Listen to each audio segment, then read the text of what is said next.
दोस्तों नमस्कार। एक कदम आगे में आप सभी का हार्दिक स्वागत है। आज का विषय है एक गधा। एक गधा सफलता की पराकाष्ठा को कैसे छूता है। आज इसी विषय पर हम चर्चा करेंगे कहानी के माध्यम से। बने रहिएगा वीडियो के अंत तक। इस कहानी का किसी व्यक्ति विशेष या संप्रदाय से कोई संबंध नहीं है। चलिए शुरू करते हैं गधे की आत्मकथा। एक गधा अपने मालिक से परेशान होकर चहारदीवारी कूद फांद करके कुछ दिनों के लिए फरार हो गया। गधे को लगता था कि वो गधे की नस्ल में घोड़ा है। उसे अपनी बेवकूफ़ी पर भी बेहद गर्व था। उसने कसम खाई कि वो दुनिया भर के लोगों को बेवकूफ़ बनाएगा। इसके लिए उसने सारे पैतरे भी सीख लिए।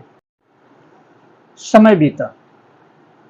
चौटकारिता करते करते गधा कुछ बिजनेस माइंडेड लोमड़ियों के संपर्क में आ गया। उसने लोमड़ियों को विश्वास दिलाया कि उससे बड़ा झूठ, उससे बड़ा फरेब, उससे बड़ा पैतरेबाज इस दुनिया में कोई और हो ही नहीं सकता। उसने लोमड़ियों से ये भी कहा कि वो झूठ भी इतने आत्मविश्वास के साथ, इतनी सफाई के साथ बोलता है कि सच भी शर्मिंदगी महसूस करने लगता है। सच आत्महत्या करने की कोशिश करता है या फिर अपने को छिपाने में व्यस्त हो जाता है। इतना ही नहीं, उसने कहा कि कौन मरता है, कौन जीता है, मुझ पर इन बातों का कोई फर्क नहीं पड़ता। फर्क पड़ता है तो सिर्फ इस बात का कि कौन मेरे लिए मेरे झूठ में सहभागी बनता है। गधे का आत्मविश्वास देख लोमड़ियों को लगा कि इस गधे को खच्चर के रूप में काम में लिया जा सकता है। उन लोगों ने गधे के सामने एक प्रस्ताव रखा और कहा कि हम तुम्हें इन केन प्रकारेण जंगल का राजा बना देंगे, लेकिन हमारी भी एक शर्त होगी कि तुम सिर्फ और सिर्फ मेरे हित में काम करोगे। राजा शब्द सुनते ही गधा नतमस्तक हो गया, लोमड़ियों के पैर में जाकर गिर गया। पर्दे के पीछे रहकर लोमड़ियों ने गधे की ताजपोशी की तैयारी शुरू कर दी। ढोल नगाड़े के साथ गधे की तारीफ में कसीदे पढ़े जाने लगे।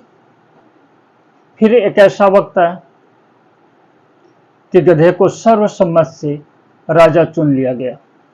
अब वक्त था अपने आका को खुश करने का, शेरों को गीदड़ साबित करने का और घोड़े को खच्चर। उसने गधों की एक मीटिंग बुलाई और कहा, आज से तुम लोग गधा देव हो और मैं महादेव। तुम लोगों की ये इज्जत तब तक कायम रहेगी जब तक मैं इस सिंहासन पर आसीन हूं। जितने भी जंगली जानवर हैं उन्हें गधा बनाओ। गधा बनाकर अपनी बिरादरी में शामिल करो।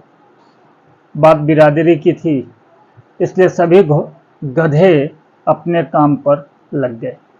इसके बाद उसने शेर, बाघ, चीता, हाथी, बंदर इन सब की मीटिंग बुलाई और कहा, तुम लोगों में बिल्कुल एकता नहीं है, इसलिए आज तुम लोग दरबारी हो और मैं महाराज। तुम में से बहुत से लोग बिकाऊ हैं, चंद सहूलियत के वास्ते अपनों का ही गला काटने के लिए तैयार हो जाएंगे।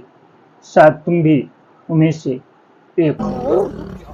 अब तुम्हें सोचना है कि तुम अपनों का गला काटोगे या फिर अपनों से अपना गला कटवाओगे। अगर तुम लोग अपनों का गला काटने के लिए तैयार हो तो तुम्हें इस दरबार में इज्जत मिलेगी, और अगर नहीं तो अपना गला कटवाने से बचने के लिए कहां कहां फाफे मारने पड़ेंगे, सोच लो। उनमें से कईयों ने राजा की शरणागति स्वीकार कर ली। धीरे धीरे गधा पूरे जंगल का राजा बन गया और उसके आका लोग धनाढ्य। पूरे जंगल में गधा राज कायम हो गया। देखते ही देखते जंगल की सामाजिक आर्थिक व्यवस्था चरमरा उठी। राजा तानाशाह बन गया और लोमड़ियों का पूरी संपत्ति पर कब्जा हो गया। पूरे जंगल में नफरत झूठ फरेब जालसाजी का बोलबाला हो गया। अब गधा रोज नया नया श्रृंगार करता था, हर पल कपड़े बदलता था। सिर्फ इतना ही नहीं, वक्त के अनुसार उसने कई बार अपनी हुलिया भी बदल ली, कभी सूट बूट में तो कभी भगवा में, कभी फकीर तो कभी महाराज। अंधभक्तों को गधे के इस रूप में भगवान दिखाई देने लगे। अब गधा गधा नहीं भगवान बन चुका था। अब जाकर जंगल के बाकी प्राणियों की नींद टूटी। उन्हें लगा कि गधे ने सिर्फ उन्हें ठगा नहीं बल्कि उनकी नस्ल पर हमला किया है। लेकिन आवाज उठाना उनके लिए संभव नहीं था।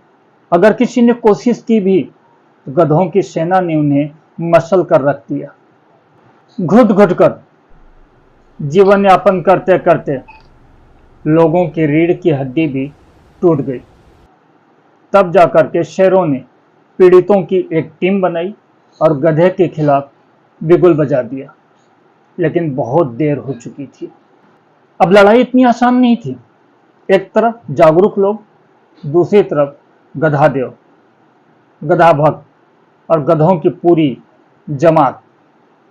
संघर्ष अभी चालू है। बाकी कहानी के दूसरे भाग में इस कहानी का अंत कैसा होना चाहिए, कमेंट सेक्शन में जाकर कमेंट करिएगा। वीडियो को लाइक करिए, शेयर करिए और इस चैनल को सब्सक्राइब करिए। जय हिंद, जय भारत।